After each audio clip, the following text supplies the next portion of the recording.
What is up, YouTube? It is Coach Kolton here again to bring you physique development tools, skills, and opinions that hopefully you can apply for yourself to make some gains. We are back on the basics, Dieting Basics 101.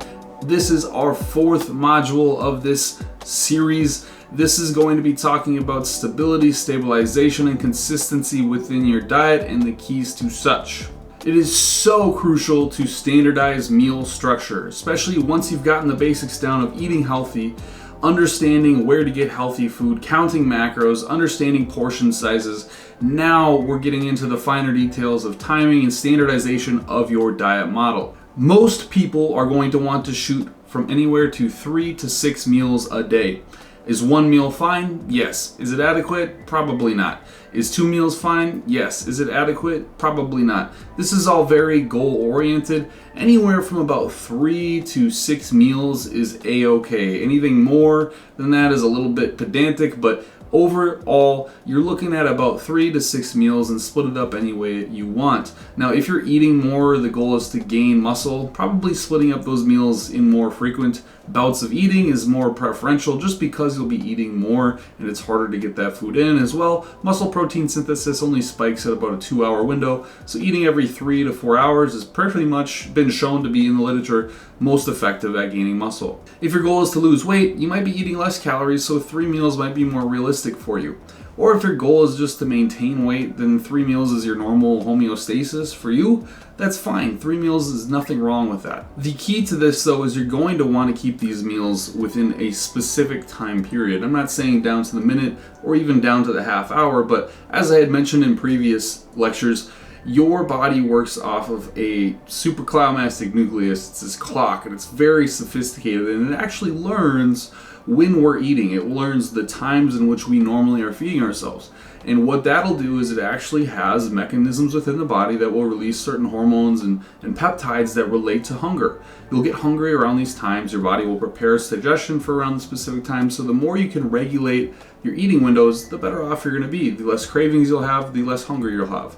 So trying to keep a similar eating window each time of day, 7 a.m., 12 p.m., 12:30 p.m., 7 p.m., right? That's just an example, is going to be really awesome at keeping consistency and sustainability within your diet. It's been shown in the literature very often that eating in a timed manner, eating in specific times windows, is going to increase the sustainability, the self-efficaciousness of a diet model for much, much longer than eating without any sort of frame of reference to when you should eat. You know, when you're counting macros, it's great because then you know, okay, here, I now know what protein I'm eating, I now know what carbohydrate and fat I'm eating, and I know what healthy food I'm eating. But when do I eat, right? Because that might be the next thing. Well, I'm going to skip breakfast on this day, well, I'm going to eat breakfast on this day, and that's widely varying your caloric intake sometimes. So you want to make sure that there's this consistency within your diet model, and this is going to be a structure that you can follow throughout the rest of your life. It's also going to encourage what I had mentioned previously as well, stimulus control. It's going to provide you less opportunities to lapse into poor eating habits that you were probably in before. So getting a stimulus control, getting control of your environment so you can modulate your own variables is going to be essential.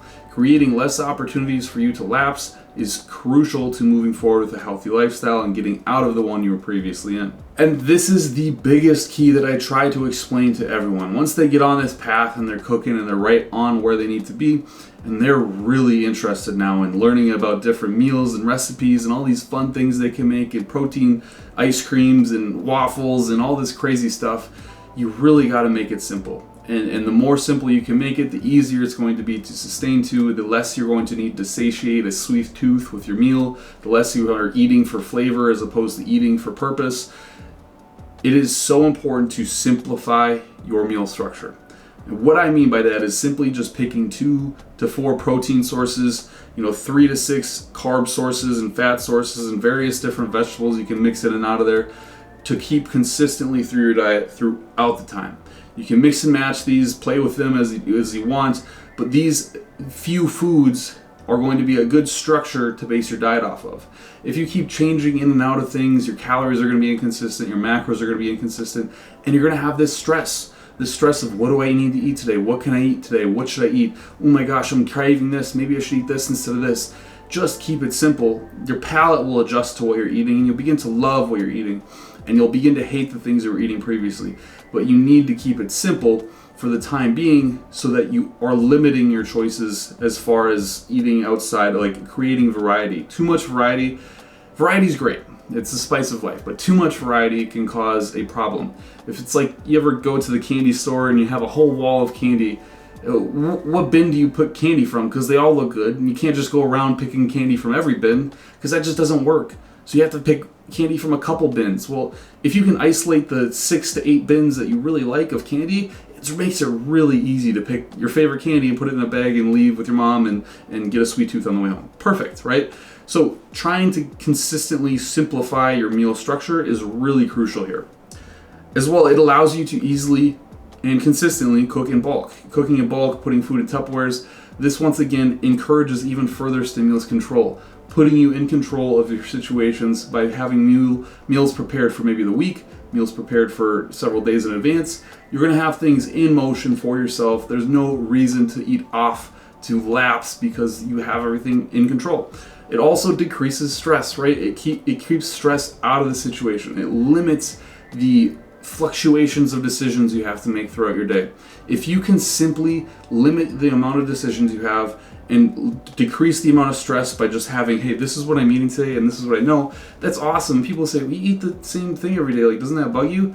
And you're like, oh, I didn't even notice, like, this is just my habit. This is my lifestyle, I just do this. After a while, it just becomes second nature to you. People are like, man, how do you eat like this? How do you eat so consistently? You're like, I didn't notice it was. Like, it's just my life. And that's what you want to aim for. You need to create these robust habits that are structurally built in, and it's a form of discipline maybe in the beginning, but what it really is a form of a lifestyle that you need to create for yourself to become happy. Now, finally, in our next video, I'm going to take a little detour and talk about hydration really quick, because I think that is crucial to this whole kind of beginning dieting thing. And then I'll get on to manipulating macronutrients for goals as far as weight loss and weight gain are concerned, and then lifestyle habits after that. So I really appreciate you guys sticking along for this long. If you enjoyed the video, consider subscribing, leaving a comment, leaving a dislike, I don't care.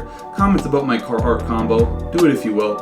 I will see you in the next video. Deuces.